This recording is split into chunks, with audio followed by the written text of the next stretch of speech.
jawween gadi bahee meeduu kanuu baha jawween gadi bahee meeduu kanuu baha anillee natillee obboleessa rabbii jaalalaan dhagayaa jawween gadi bahee duukanuu bayaa harkan warqaa hamfuune warri sammuun qaqaa anillee nin dhaqaa tillee naa dhaqee jawwee bira dhaqaa baha jawwee bira dhaqaa akkan warqaa nyaanne warri sammuun qaqaa. Sararaan dhuftee maqaan kee? Maqaan kiyyaa Jeneraal Hussein jedhama. Bakki irraa dhufee yaa'u magaalaa Jarmanii. Anis maa irraa dhufe jechuudha. Maaliif asitti argamte har'a? Har'a guyyaa leenca kana simannu Bulloo isa simachuudhaaf as dhufnee asitti argamna hundumti kennaayyuu anas isinis ta'ee simanna isaaniitiif dhufne natti fakkaata kanumaaf. Gammachuu akkamitti dhaga'ama? Akkana jedhee wanni ibsadhu hin jirtu. Wanni dandahee ibsadhu hin jiru miira keessa jira waan ta'eef miira gaariin jira waan ta'eef ibsachuu hin danda'u. Baay'ina uummanni Oromoo akkas baay'atee yeroo dhufu. Kuni baay'inni uummata Oromoo jaalala isaaniif qabu jaalala jawwee kennaa yookiin bulloo qabu argisiisaa uummanni asitti bahuun gammachuu guyyaa har'aa kana hundinuu walirraa qoodachuuf waan dhufeef anas ta'ee isinis ta'ee eenyu tokkoon kennaa ibsachuu hin dandeenyu har'a gammachuu nutti jiru akkaataa itti simannu akkaataa itti qeeballus hin beeku gama kiyyaan miira hin taane keessa jira waan ta'eef. Guddaa galatoom. Ergaa dhumaa qabdaa? Ergaan dhumaa ani kan qabu diqqashoo gamas sagaleetiin isin dabarsuu ni danda'a. Jawween gadi bahee meeduu kanuu baha jawween gadi bahee meeduu kanuu baha anillee natillee obboleessa rabbii jaalalaan dhagayaa jawween gadi bahee duukanuu bayaa harkan warqaa hamfuune warri sammuun qaqaa anillee nin dhaqaa tillee naa dhaqee jawwee bira dhaqaa baha jawwee bira dhaqaa akkan warqaa nyaanne warri sammuun qaqaa. Galatoom. Ani maqaan kiyya GA Abbaa Gadaan jedhama. Bakkin irraa dhufe bakka magaala Giriiding jedhamu irraa dhufe. Kiiloomeetira meeqa deemtee dhufte? Kiiloomeetira 60 deemee dhufe. Tole jawween bahuudhaaf gammachuu akkamitti dhaga'ama? Jawween yookaan Jawaar Mahammad dhufuudhaaf dhugaa dubbachuu fi wal argina jedheetillee yaanne kuni gammachuu daangaa hin qabne har'a kanatu natti dhaga'ame. Okay, wanti tokko wanni si gaafachuu barbaadu har'a namni baay'ee bahee jira. Maali sababaan har'a namni akkasii cabee bahee fi maal jettee yaaddaati? Tokkoffaa Jawaar Mahammad biyya alaa taa'eetoo diina Oromoo tan addunyaan sodaattu wayyaanee Maqaleetti galche. Namni kuni hayyuudha. Namni kuni halkaniif guyyaa dhugaarratti hundaa'ee mirga uummata Oromootiif nama hojjetu. Kanaaf namni isa waan amanuufi tokkoffaa mana hidhaatii bayeetoo dhufe kanaaf qabsoo inni godhu deeggaruu fi dhufanii jaalala isaaf qabanis ibsuu dhufan asumaanuu. Artist J Abbaa Gadaa galatoom. Welcome. Galatoom yatillee. Maqaan kiyya Kamaal Hassan naan jedhanii yookiin murteessaa sabaa. Bakki inni irraa dhufe naannoo Baayirnii Kiraayisii Erlaangan Hookistaa jalatti kan argamtu Vaayisandorf irraa inni dhufe. Tole walumaa gala akkam beeku kiiloomeetira baay'ee deemtee hin dhufne jawween bahuudha gammachuu akkamitti dhaga'ame? Gammachuun har'aatu ni adda beetaan akka ifii kiyyaa ani ilaalutti tole xiqqoo maayikii wallaa godhi akka ofii kiyyaa ani ilaalutti nama viidiyoo tokko taphachiisee istoop godhee dhaabee jechuudha. Eegas immoo iyyuu irraa turee yeroo tokko bakkumatti dhaabe sanirraa riipilaay godheetiin akka nama taphachiisee tokko natti fakkaata. Maaliif gammachuun guyyaa inni hidhameerraa yookiin guyyaa Hacaaluun du'eerraa haga ammaatitti hin agarre gammachuu akkanaallee qophii akkanaallee hin qabnu ture. Garuu har'a mootiin iyyuu viidiyoon keenya kappilee istooppi ta'ee jiru sun har'a riipilee nu ta'e gammachuun keenya jechuudha. Akkasittiin ibsaan haala wanti tokko si gaafachuu wanti hin barbaadu. Har'a Oromoon hedduudha namni Jawaariin simachuu dhufee waggoota 8 darbe keessatti waggaa 8 asumaan jira 2014 irraa kaasee atillee asuma jirta. Kaarraa kana maaltu adda godhe? Bakki taanullee hundi akka dhabamu. Har'a kuni akka biyyaatitti yoo si ibse saawwan dheebotee lagatti gabbobbaafte fakkaata. Wayitaa loon irraa tursiiftee bobbaa wayita ooftu loon dheebotee gaaratti bishaanitti gadi fiigu fakkaata. Adda haala adda ta'een tokkoomee akkasumatti gammachuudhaan waan hundaaniyyuu wal simatee kan jiru jechuudha namni keenya har'a. So kanaafuu uummanni Jawaariin dheebotee jechuudha. Waa hundaayyuu Jawaar keessatti argama wanni hundaayyuu. Jawaar keessatti walillee dheebotee wal arguullee dheebotee Jawaar qofaa miti. Jawaar keessatti waa hedduu dheebote wal arguullee taphallee gammachuullee gaddallee waa hundaa as keessatti argate jechuudha. Maaliif dhaabbatee jira siin jedha reef tana viidiyoon. Istooppii waan ta'eef wanni hundiniyyuu wajjin dhaabbatee saayilenti ta'ee akkasumatti deemaa ture. Har'a mootiniyyuu gadhiifame. Galatoomaa bilisa kiyya. Galata Raabiyaa. Maqaa keetii fi bakka irraa dhufte. Maqaan koo Ahmad Yaasin jedhama. Bakka irraa dhufe Hiisen keessa biyya Jarman Daarmushteet bakka jedhamu irraa dhufe jechuudha. Kiiloomeetira meeqa asirraa? Kiiloomeetira akkasitti kiiloomeetiraan beekuu danda'u sa'aatii sadii fi walakkaa. Sa'aatii sadii walakkaa. Kun hundi gammachuun jawweetti. Hundi gammachuu jawweedhaan yookaan immoo abbaa keenya abbaa qabsoo Jawaar Muhammad simachuudhaaf bakka kanatti argamna jechuudha sa'aatii kanatti. Har'a Oromoon hedduu bahee Jawaar simachuudhaaf atis meebii turtee jirta biyya kana keessa na fakkaata. Yeroo jalqabaati Oromoon akkasitti cabsee Jawaarin simachuu ba'oosaa maaliif si fakkaata? Dhugaa siin jedha gammachuu guyyaadhaa sitti himuu hin danda'u kan irra sitti himuu hin danda'u. Akki argaa jiru kan duraanii caalaa namni namuutiyyuu nam tokkochi waan hafe natti fakkaatu.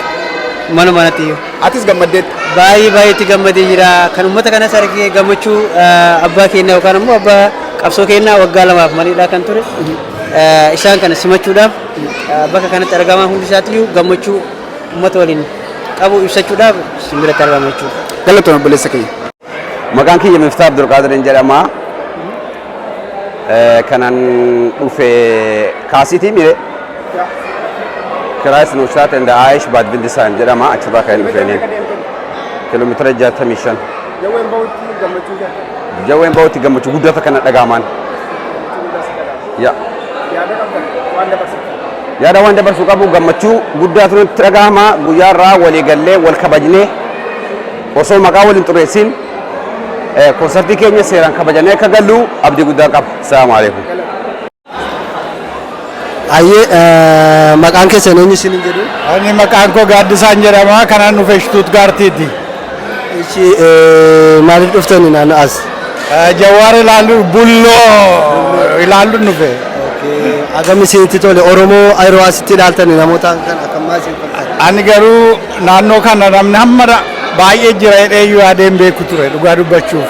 Baay'ee ittiin gammade. Akkam biyya jirutti ni ilaala. Baay'ee namatti tola. Biyya kana tureera. Ati dhalanne maanan biyya kana dhufe. Kiiloomeetirii meeqa deemtanii turte? Kiiloomeetirii 300. Kiiloomeetirii 300. Guddaa gaarii galatoomaa jechuudha. Ayyee hoshi guddaa galatoomaa jedha. Ani maqaan kiyya maqaa lama qaba. Mahammad Abdiisaan jedhama. Lammaffaan Booressaa Abdiisaan jedhama. Kan inni jiraatu biyya Jarmanii magaalaa Firaanfurt irraa naannoo Bishofsaan jedhamu jiraadha. Har'a guyyaan kun guyyaa seena qabeessa. Guyyaa seena qabeessa asitti argamne kun hayyuu siyaasaa beekamaa fi xiinxalaa siyaasaa beekamaa obbo Jawaar Muhammad afeeraa isaanii asitti godhan irratti hirmaatee dhufe ani konyaa adda bilisummaa Oromoo Firaanfurt dameenee san keessa jiraadha.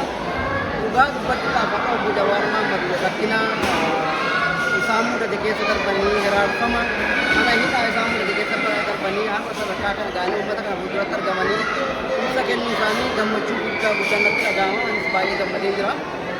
Ergaa isaan mudan keessaa ergaa waa lama qabatanii dhufanii isaan tokkoffaan tokko galateeffachuudha. Inni lammaffaan immoo haala biyyattiin keessa jirtu nu hubachiisuudha kan isaan qopheeffanii.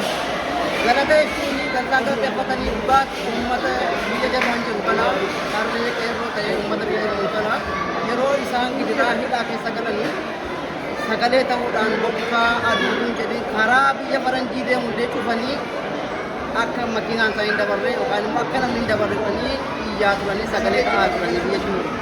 Akkuma kanaa jedhamtoota siyaasaa waliigalaaf illee akka mootummoonni addunyaatti dhimma ta'ee fi sagalee ta'anii fi uummanni biyya Jarmanii kun shoora guddaa qabateera. kuni gara dhugaatii obbo Jawaaroo markaan galteeffachuu isaanii carraa guddaadha bakka kanatti ibsatan jechuun barbaada.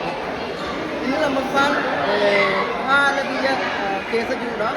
Haala biyya keessa jiru yeroo isaan ibseedhatti haalichi dhugaa nus waan kuma qabnudha waan hubannee jirudha. Uummanni keenya har'a manaa bahee gaba dhabaa jira, bu'aa jira, hidhaatti giddufamaa jira, sababa tokko maleetu hiraarfamaa jira, qabeenyi isaa gubataa jira, manni isaa irra gubachaa jira.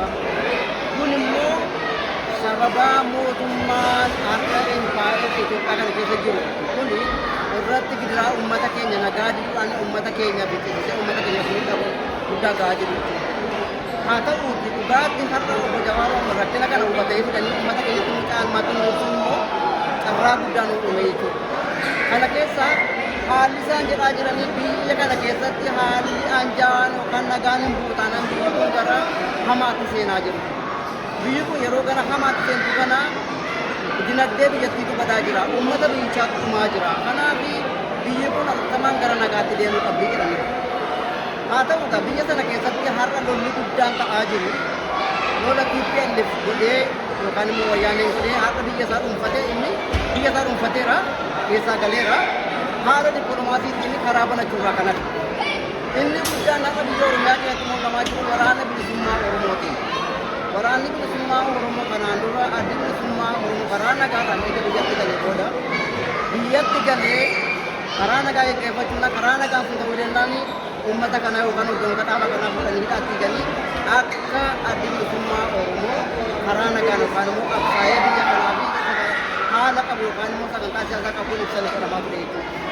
Kana ta'uudhaan waraanni bilisummaa Oromoo fincila kana finciluudhaan gara bosonaatti hafe gara bosonaatti hafe lollee har'a sadarkaa kana ga'ee waraanichi uummataan kennamee uummatarra waraana kana ijaaree lolchiifataa jira waraana isaa taasifatee jira. Kana ta'uudhaan waraanni kun har'a dhagaa kanaa bahu yeroo jedhamu yoo waraanni kun waraana bilisummaa Oromootiin hirmaatamee nagaan hin bu'in biyya sana keessatti nagaan bu'uu akka hin dandeenye obbo Jawaaroo abadii ibsanii nus immoo isaa hubanneerra. Kana ta'uudhaaf wanti furmaata ta'u nagaa waraabuudhaaf hidhamtoota siyaasaa adda bilisummaa Oromoo hidhanii hidhaatti dararfamaa jiran akkasumaan gadhiisuudha nagaa buusuu barbaada. Inni lammaffaan immoo karaa siyaasaa nagaa ittiin deemamu waajjirri dhaabotaa banamee miseensonni hundi karaa nagaa yoo deeman nagaan bu'uu danda'a biyyi sun biyya nagaa ta'uu dandeessi. Itti dabaluudhaan immoo waa nagaa waaraa buusuudhaaf dippiloomaasummaa karaa nagaatiin yookaan qulqulloomanii yoo uummata keenya kana ifama gaafatan nagaan bu'uu danda'a jara kana wajjin nagaan bu'uu danda'a. Har'a mootummaan aangoorra jiru kun uummata keenya ajjeesuu gidirsuu irraa hafee qabeenya isaallee barbadeessee akka uummanni keenya jiraanne godhaa jira. Asirratti obbo Jawaar Mohaammed waan isaan xumuranii ka'an irratti yoo nagaanii biyya kana keessatti akka fakkeenyaatti 2022 kana keessa haalli hamaan nu mudataa waan jiruuf yoo 2023 nagaa waaraan hin buuta'ee nabseen aan uummanni keenya jiraachuun baay'ee rakkisaa jedhee keessaan jedhama. Dhugaatti immoo kun waan ta'uu qabudha. Kanaaf uummanni keenya akkuma waraana isaa gargaaraa jiru, hojjechiifataa jiru, waraana isaa hammatee karaa nagaatti deemuu akka danda'u dhiibbaa gochuu qabu. Dhiibbaa irratti gochuudhaaf immoo tattaaffii guddaa keessaa balaan ta'uu qaba. Kanan jedha ta'ansuudhaan dhumarratti wanta jechuu barbaadu dhumarratti wanta dhaabba dhaammachuu barbaadu uummanni Oromoo wanti nu hubachuu qabu waan hundaa keessaa karaa nagaan biyya sana keessatti ilmaan Oromoo yookaan immoo biyyi tokko argamtu nagaa argachuu qabdu yoo addi bilisummaa Oromootii fi KFO'n karaa nagaatiin biyya sana keessatti hirmaatan barbaadamu ittiin dhufatan. Kanaaf uummanni keenya waraana isaa gargaaruudhaafis akka tokko jabeesse karaa nagaadhaan immoo akka nagaan bu'u gochuudhaan tattaafachuu qabu jedha. Hayyoonni keenya irra caalmaan har'a jiranii uummata keenyaaf dirmachuu qabu. Uummanni keenya du'aa jira, ajjeefamaa jira, hidhamaa jira, baay'ee gadhabaa jira. Kanaaf hayyoonni biyya alaa jirtanii mootummoota addunyaatti biyyadhaatii nu dirmadhaatii uummata keenya kakaasaati nagaan akka biyya keenyatti nagaa waaraan akka argamu gochuudhaan guddaa galatoomaa jechuun barbaada galatoomaa.